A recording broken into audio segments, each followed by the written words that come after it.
Welcome to Guide Guru. We hope this video helps. You'll begin by opening Google Play Books and signing in.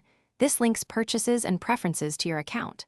Once signed in, make sure to enable sync so books, bookmarks, and notes appear across devices.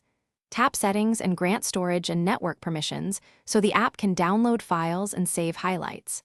After permissions, check the Library tab to see cloud items.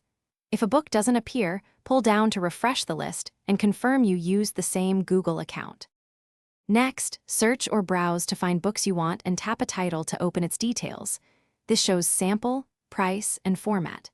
Tap Download for offline use, or open an uploaded PDF or EPUB directly from Library if you added files via Drive or Upload.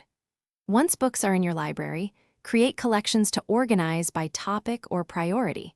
Collections make it faster to find related reading. Make sure to sync after creating collections, so the structure is available to read, tap, or swipe pages.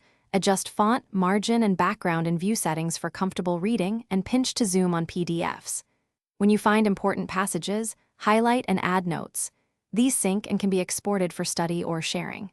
Use the Search Inside Book feature to jump to terms quickly. If a book won't open or highlights disappear, first force close and reopen, clear the app cache, update the Playbooks app, and resync your Google account to restore missing content. Thanks for watching. Consider subscribing if we helped you today.